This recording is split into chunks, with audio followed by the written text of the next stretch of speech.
Hey, what's up, everybody? True Boxing here. Thank you for coming back to Get Hit with the Truth. Today, doing the recap, the DAZN recaps from last week. Between Friday the 17th and Saturday the 18th, we had 3 different DAZN cards.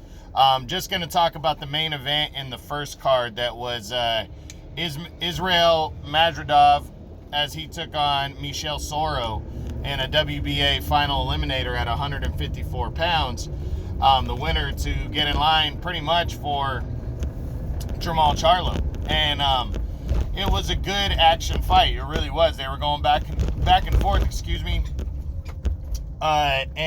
Magomedov, who was, the favorite going in, he was fighting in his home country, Uzbekistan, and, was trying to put himself in position for a world title shot against the veteran Soro.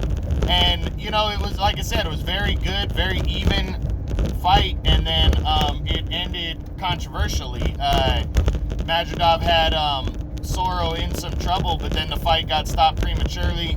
Soro's corner was really upset about the way the fight was stopped, and that continued after the fight. It was really questionable stoppage in the 9th round, and Magomedov becomes the number 1 contender, but under controversy. So he already came out and said that he would fight him in a rematch to bring it on. So I hope that's the case. I hope these two guys lock horns again. Soro, a veteran, he's been waiting a long time to get a title shot, and a couple years now, and I think he's deserving. If it was that controversial, he's deserving of a rematch, and I think they should get it done, because it's not like the winner's going to fight Charlo anytime soon, with Charlo fighting for the undisputed title against Brian Castano again. This gives the WBA and the winner of the Charlo-Castano rematch time to decide what they want to do, because they have a final eliminator ordered for a rematch. So we'll see. Now we look at the cards that took place on Saturday. I'm going to start with the card that took place at night. It was like the lesser card overall, but it was main evented by Gilberto Ramirez and Gonzalez. And but the undercard, I wasn't even aware that the undercard was going to see Rene Alvarado against Lamont Roach Jr. I saw that and got excited.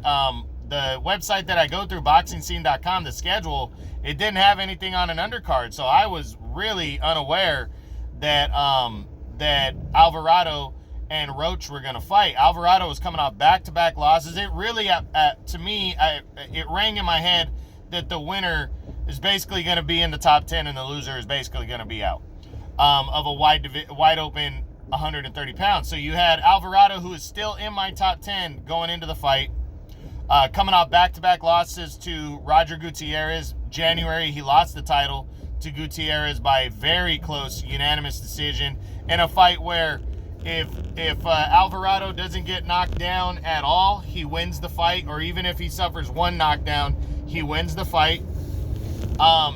If he would have just suffered 2 knockdowns of Gutierrez in that fight, it would have been a draw. And if he would have, the 3rd knockdown that was suffered was the difference in the fight, and it took place in the 12th round. So he would have still been world champion if he would have won that fight against Gutierrez or walked out with a draw. The 3 knockdowns killed him. So, and that was their rematch from years ago when Gutierrez lost by knockout to Alvarado. So they had their rubber match in August, and that was a fight of the year candidate, that first fight. But they had their rubber match in August, and Gutierrez left no doubt. He completely outworked and outboxed Alvarado in the 3rd fight, and walked away with a unanimous decision. So Alvarado was coming off back-to-back losses. He needed a win over a quality former world title challenger in Lamont Roach Jr. to stay in the top 10. And Lamont Roach hadn't been in a big fight, a bigger fight in 2 years since the fight with Jamel Herring. And I was actually at that fight in Fresno, California. I was at that fight with my wife, and Herring went out there and soundly beat Lamont Roach, but Roach had his moments. He did well, and that was his first big fight. So this was the biggest fight since then. And he was just outside of my top 10, but he needed a quality win, and he went out there and he completely outboxed, outworked Rene Alvarado, who kept coming forward but couldn't figure out the game plan and the slick boxing skill of Lamont Roach Jr., who outworked him and, like I said, outclassed him. 10-round unanimous decision, and congratulations to Lamont Roach Jr. He has thrown himself back in the mix at 130, a now wide open division outside of the two top dogs, Shakur Stevenson and Oscar Valdez.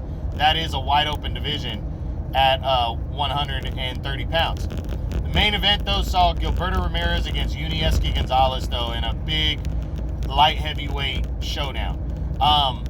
Gilberto Ramirez came in the sizable favorite, but Yunieski Gonzalez, they call him the monster, and he really has an attractive style. He's a menacing looking fighter in the ring. He looks mean in the ring, and he is. That style is very difficult to deal with, and Gonzalez was on his game. It was a great back and forth fight.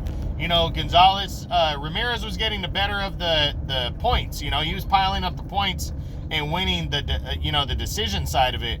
But Gonzalez kept coming forward at him, kept fighting hard. Ended up being one of the best fights of the year in terms of action. I mean, these two guys went at it. Ramirez, though, he was stepping in and throwing his left as the southpaw that he is. He would throw his left and land it, but would drop his hand on the way back, and Gonzalez, every time Ramirez did that, made him pay with an overhand right. Just every time. And he hurt Ramirez a couple times. He really did. But Gonzalez almost had Ramirez. Ramirez had Gonzalez damn near out like 2 or 3 times. Looked like Gonzalez was out on his feet, like just tired.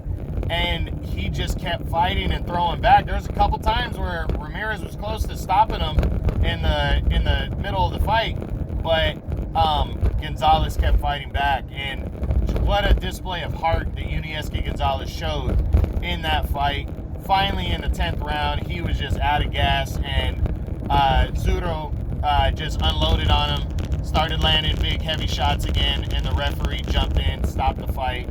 And the winner by 10th round TKO victory was Gilberto Ramirez. A great fight. My hat's off to both guys. Yunieski Gonzalez, they call him the monster, but you saw the emotion after the fight, after the loss. He started crying.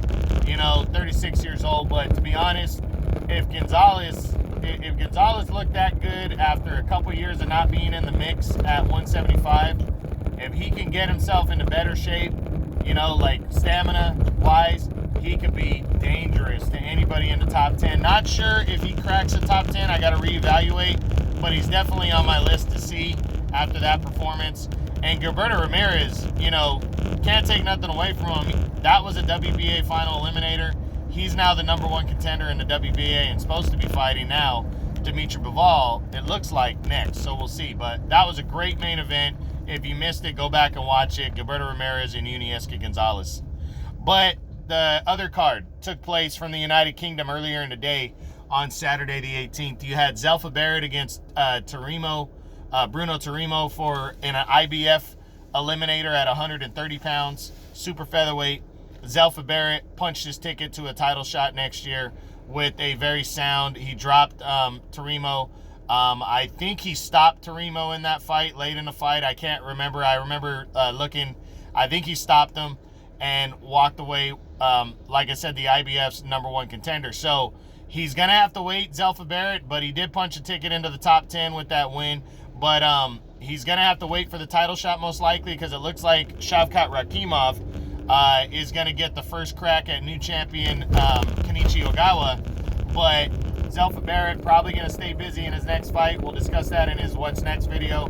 But then he gets the winner, potentially the winner of Rakhimov and Kenichi Ogawa. So big time win right there for for Zelfa Barrett. The main event, though, they ran it back. Joseph Parker and Derek Chisora, heavyweight rematch for positioning in the top 10 of what I think is the best division in boxing right now, heavyweight. They went out there and put on a great fucking show.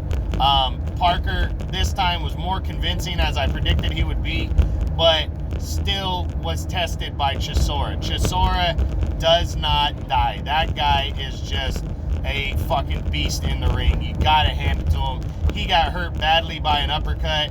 Looked like there was a couple times where he was going to be out towards the middle of the rounds, that Parker was going to get him out of there, and he just kept fighting, kept coming forward, and kept trying to get to Joseph Parker.